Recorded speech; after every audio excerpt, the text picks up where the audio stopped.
Well, what's up, everybody? Hey. Thank you, Father.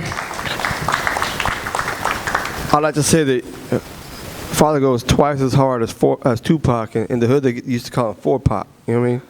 So this. No. Well, thank you for having me out tonight. I appreciate it. My name is Carlos. They call me C26. That's my stage name, right? Like I said earlier, I am from Texas, so that's why I talk funny. You might hear me say things like y'all or already or something like that, you know.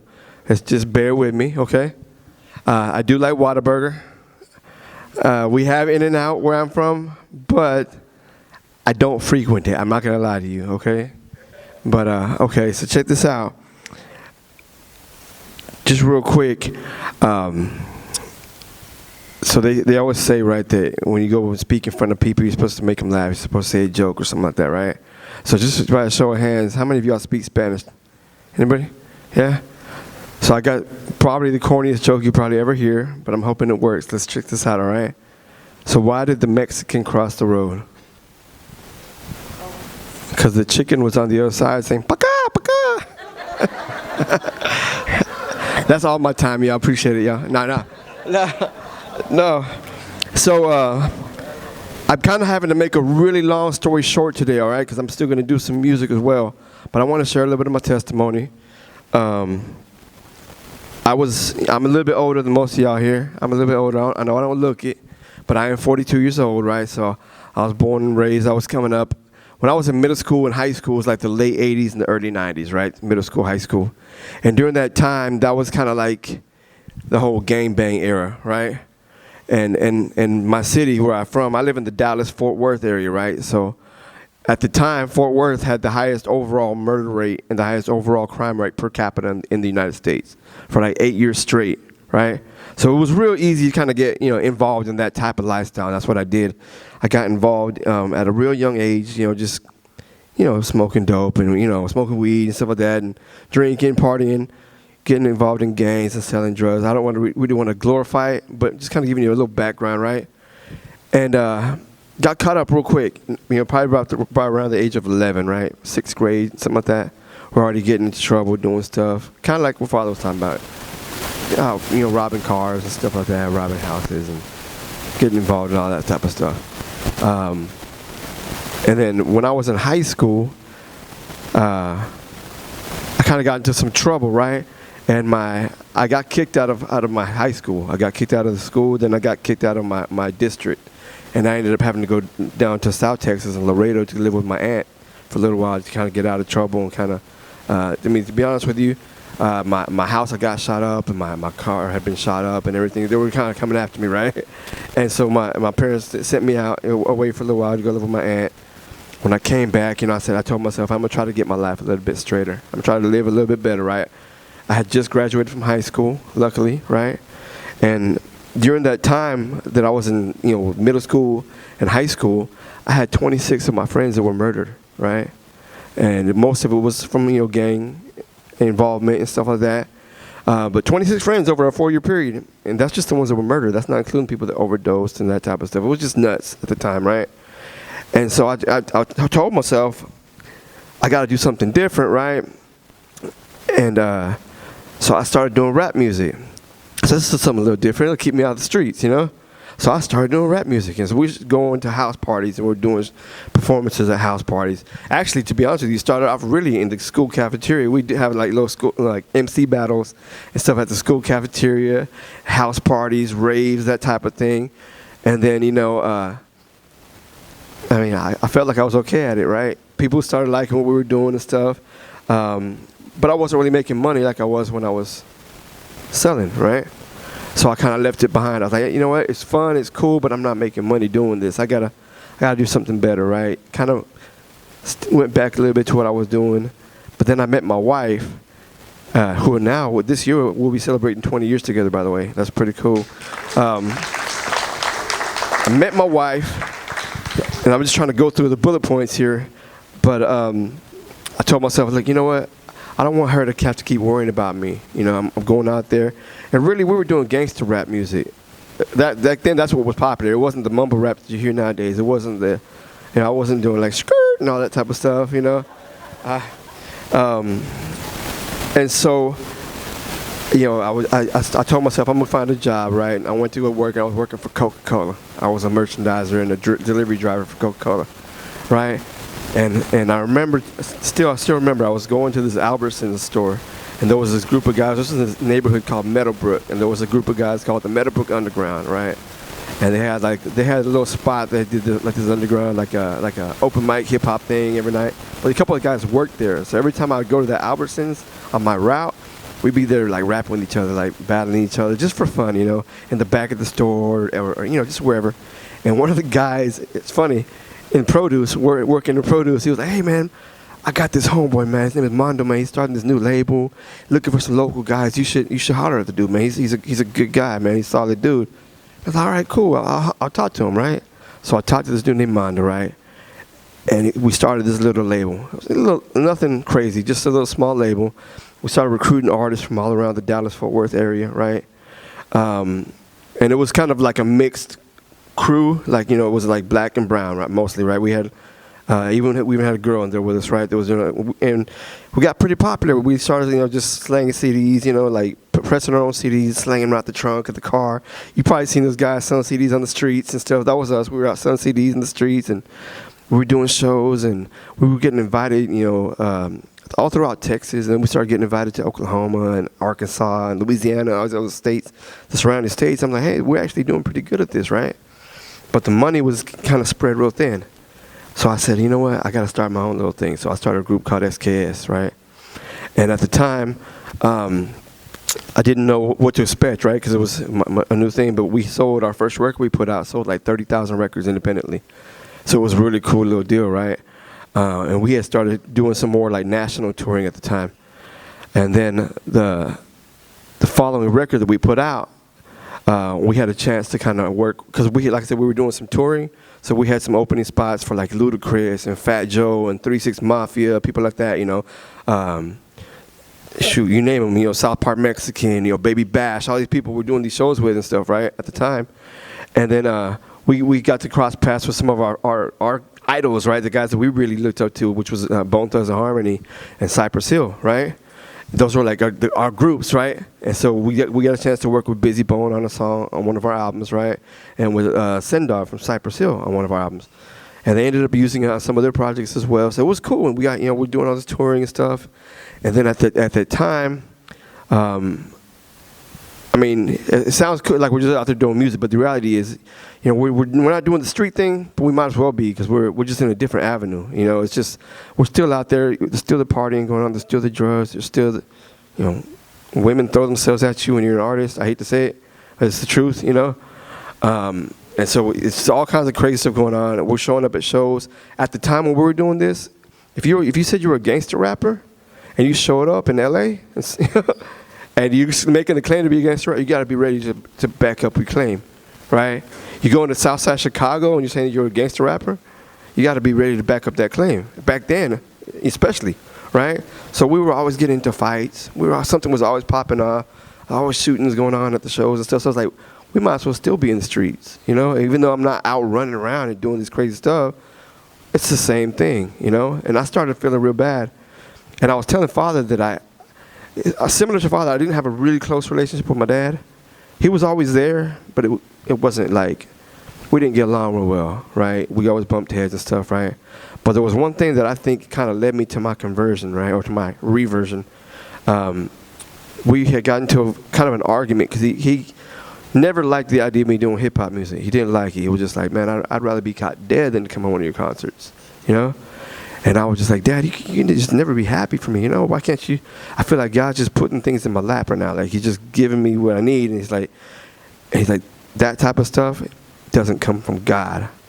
It's like your talent might come from God, but that's blood money as far as I'm concerned. He told me that straight up, that doesn't come from God. That's coming from somebody else. You know what I mean? And I was like, I couldn't really argue with him, right? So a couple of weeks later, and I only really realized it recently, right? A couple of weeks later, I was invited to do a concert, actually in my home city, at a club called Club Chrome. And the dude tells me, it's a guy named Vega. I still know the dude. We still talk. He's like, hey, man, I got this event. It's going to be 1,500 people there. It's all ages. And I didn't know what he meant by all ages. It's just, when I showed up, I realized what all ages meant. All ages is just another word. It's like the cool way of saying it's a teenager event. You know what I mean?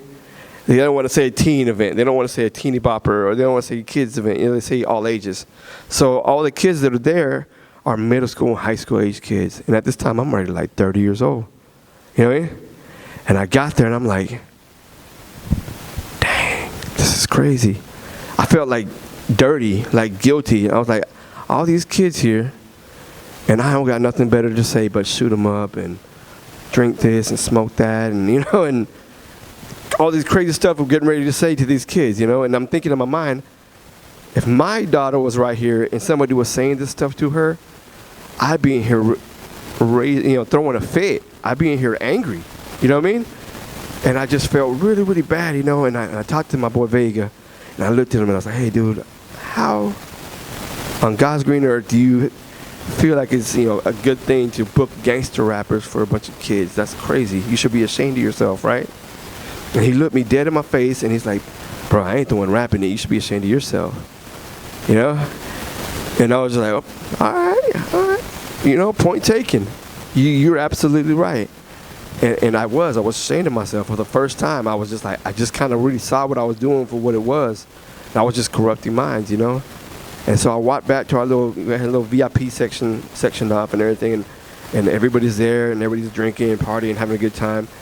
And I just ducked my head in shame on the table like this, And I just sat there and I just cried, like uncontrollably for like, it seemed like 2 hours. It probably wasn't 2 hours, but probably at least an hour. I'm just like the whole time, everybody else is up there performing and doing the thing and I'm there crying. And I couldn't stop. People were laughing at me. People probably making fun of me. I didn't know what came over me. I know now what it was. It was that conviction. It was that Holy Spirit that Father was talking about, right? It was Our Lady, right? And so, trying to make this brief here. It's kind of funny because I was born and raised Catholic, right? I was baptized as an infant, did my first communion. I even did my confirmation, right? Don't remember anything that I learned at the time at all, right?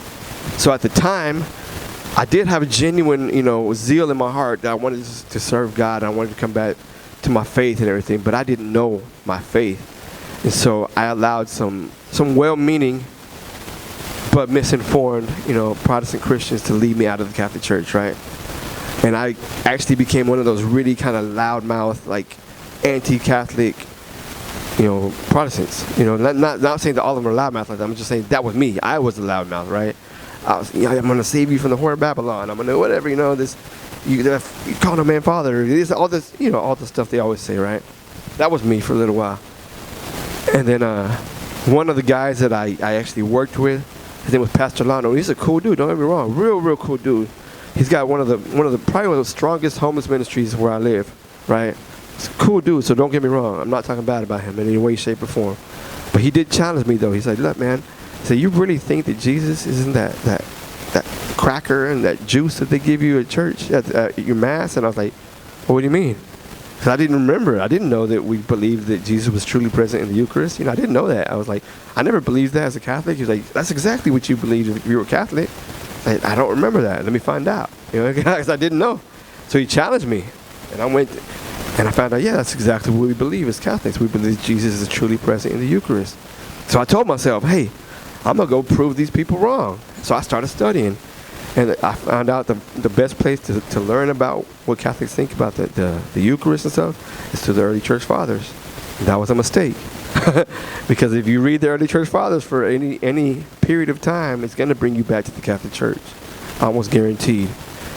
I was reading the church fathers and I'm like, man, I only convinced myself that Jesus really was in the Eucharist. And this was a historical teaching of the church since its inception, since Jesus and the apostles, right? And I still had a lot of questions at the time. I had a hard time with, wrapping my mind around Mary, around, the saints. I had a hard time wrapping my mind around a couple other things, right? It all fell into place over time. But I thought to myself, I was like, that's Jesus in the Eucharist. I can't just sit here and say I love Jesus, but I'd rather be at this church because I like the way this guy preaches. You know, right? Or, hey, I love you, Jesus, but, man, this band, you should hear them. This band, they're bad. You know what I mean? Right? You know, or this is Jesus, but I feel fed here at this other church, so. Right? Can't really say that. So I told myself, if that's Jesus at the altar that we walk up to, we approach at the altar. Every Sunday, or really every day. We celebrate Mass 375,000 times every day on this planet. There's the Eucharist is celebrated 375,000 times a day. Right? If that really is Jesus at the altar, how can I claim to love him and keep walking away? Right? Nah. That's kind of the long story short. I had a couple of side notes I wanted to talk about real quick, because I still want to do some music here. But Father talked about confession and going to confession, right? And I think it's really important. That's one of my biggest things when I talk to young people or anybody. Confession is so important, right? And I'm going to tell you a story here, because I know I'm doing this ministry, and I'm doing the music, I'm doing whatever I'm doing, right? The reality is, I go through dry spells sometimes too, just like anybody else. I hit rough patches, you know. And there was a point in time, almost 2 years ago, where I was just going through things, and I was just, you know, not really walking as much as I should. I'm not like, it wasn't like totally falling away or anything like that, but just not as on fire as I should be, right? And I hadn't been to confession for a few months. It had been like 6 months. And since my reversion to the Catholic faith, right, I try to go to confession at least once a month, sometimes every other week, right? And I hadn't been for like 6 months, maybe more, right? And I had gone to go eat with a buddy of mine. He's a Protestant rapper, a Christian rapper. And it's funny because I actually think his prayers might have helped me out that night. I wasn't praying. I wasn't reading my Bible. I wasn't doing nothing. Like, I was just like really just not, I just wasn't doing what I should be doing. And that night we went to go grab some tacos. I like to do that, right? And you're not supposed to laugh at that. No, not joking. No, we went to get some tacos, and we were getting ready to leave. He was like, hey, man, let me pray for your safety, you know, getting home. I was like, all right, cool. I wasn't praying for myself, so why not, right? And so he prayed for me. He's like, you know, God, I pray for my brother's safety, right? He prayed, and everything was good. I went, I dropped him off at his house. I'm driving home, and I was actually on the phone with my friend Val, which was part of my group. He was on the speakerphone on my Bluetooth, right? And I'm driving, and there's construction zones, and it's almost midnight, right? And it's 4 lanes, but it's going down to 2 because the construction is, you know, big lights flashing. It says you slow down to 40 miles per hour, right?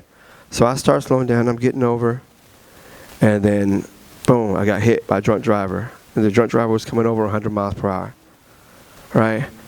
I got hit by a drunk driver, and I don't recall the accident happening. It didn't, I don't remember anything about the accident.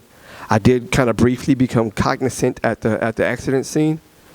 And my car was, like, you couldn't even recognize that my car was, like, it looked like a hunk of metal just twisted up. That's how my car looked, right?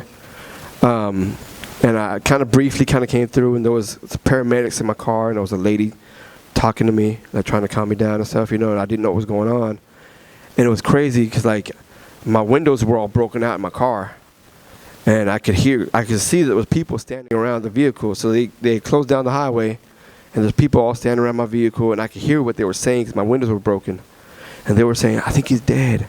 He's dead. He's dead. No, I think he's dead. Is he dying? You know, saying stuff like that. And so I'm panicking. Like, oh, I'm dying. Like, I'm dying. Oh, my goodness. Like, you know, and the paramedics are like, they're not the paramedics. We're the paramedics. Please, you know, don't listen to them. Listen to us. You're not dying. You know, you're hurt. You're seriously hurt. You're not dying. You know what I mean? But, you know, try convincing me of that at that moment, right? It's like, no, I'm dying. I don't care what y'all say. Y'all trying to comfort me. You know, but it was crazy because, like, I heard them say that, and it seemed like after that, I couldn't hear what they were saying anymore. I could just see their mouth was doing this. And in my mind, I'm just thinking, man, I'm about to die, and I haven't been to confession. You know? And I was scared out of my mind that I was going to die without going to confession. You know what I mean? Luckily, you know, I passed out again, and I don't remember getting into the ambulance or anything like that. I remember just waking up in the hospital. with my wife and my children there with me, you know. And it was difficult. Man. I was in bad shape for a little while, you know. I still to this day I have constant back and neck pain and stuff, you know. So I'm you know, but I'm good though, you know, because now I'm on confession every couple of weeks, you know, because I'm sure to be there this time, you know, because I'm not going out like that, right? But that's my story right there, y'all. As far as the music goes, how much time do I got for music? What do you think? I can do as much as you need. A couple of hours if you want me to. Nah. What I'll do, you think we got time for two songs and an acapella? Let's do this here. Let's start with the bars for days, y'all. But don't start it yet. I'm going to need y'all's help with this here, okay? So, I need y'all to help me with the hook, okay? So, remember I was telling you I didn't know anything about my faith when I started doing the hip-hop? When I started doing Christian hip-hop, I didn't know nothing about my faith. So I'm sitting there trying to write Christian rap bars, and I didn't know anything. So I'm like, I can only write like 12 bars, and I was done. I was like, what do I say now? Like, what else rhymes with God? Yeah? And I was like, dude. So anyway, so I like to jokingly tell people that God permanently healed me of my writer's block, you know, because now I can't stop writing about him, you know. And in hip-hop terminology, we call that bars for days. I got bars for days, all right? So I'm going to say it this here. We call it song and praise. When it comes to my faith, I got bars for days, all right? We call it song and praise. When it comes to my faith, I got y'all learn quick. Y'all must have graduated pronto, right? Right? Y'all was not no tontos, I'll tell you that much. But let's go ahead and we'll start that music, brother. No, on the bars for days one. Number 2. I'm having to skip around a little bit. And give me plenty of volume. I like it loud, man. I'm from Texas. Hey, everything's bigger in Texas. Louder bass, a little bit of everything, right? All right. And y'all feel free to stand up and clap your hands or move around or do whatever you want to do, all right? Hey. All right. Oh, yeah. Here we go. Look, had my ups and downs like a roller coaster, but I ain't quitting till the show is over. Immature face like a teeny bopper had me falling time after time. Cindy Lauper. I wrestled with my flesh like a hip toss till the Holy Spirit made me jump crisscross. Now I'm focused on God, he's the big boss, so I may never top the rap charts, Rick Ross. And I know the devil's straight ticked off, cause me and death are no longer lip locked. Plus he knows that if I ever get lost, I can run it right back to God like a kickoff. One bread, one body, one church. I guess it's true what they say, love hurts. It wasn't in his plan for us to fall, but still he died and resurrected for us all. We call it song and praise. When it comes to my faith, I got louder. This is song and praise. When it comes to my faith, I got, this is song and praise. When it comes to my faith, I got, this is song and praise. When it comes to my faith, I got, man, we got bars for days. We gon' praise. They said we couldn't do it, but the bar's been raised. In H-Town, they say, man, the boys gon' fed. They may be Christian, but they got street cred. We were genuflecting before Tim Tebow, praying our Father deliver us from evil, confessing our sins, humbling our ego, breaking that bread, call us Eucharistic people. Whoever said the grass ain't greener on the other side never had a chance to see life through believers' eyes. Must be out of your mind talking that church stuff. Ain't they all pedophiles? Man, they just worthless. That's how the media portrays us so. And they say we're tolerant religious folk, but we're sitting on 2,000 years of rich faith and spreading this truth through albums and mixtapes. Come on. This song and praise. When it comes to my faith, I got louder. This is song and praise. When it comes to my faith, I got, listen, we call it song and praise. When it comes to my faith, I got, this is song and praise. When it comes to my faith, I got, I know you heard me say I got bars for days. I ain't trying to sound cliche, just singing praise. Spit a hot 16, believe me, I write about my Lord and Savior, make it easy. I can write 100 bars, none under par, about the one who made the earth, moon, sun, and stars. And he made us all in his image. That should put a smile on your face like Rich Simmons. If I spit Rick in a freestyle, it's all the same. Bottom line, I do it all in Christ's name. Not for my fame, I don't seek your approval or need your applause. I need a renewal of my own heart, my own mind. I was living so blind, lying to myself as if I committed no crime. My fallen nature gets the best of me, a deadly disease. But Christ is the remedy. Look, we call it song and praise. When it comes to my faith, I got bars for days. This is song and praise. When it comes to my faith, I got bars for days. This is song and praise. When it comes to my faith, I got bars for days. This is song and praise. When it comes to my faith, I got bars for days, yo. It's your boy C26, a.k.a. Said or Sace, a.k.a. the last martyr. I've been the last martyr since Welcome Back Carter. Already, yo.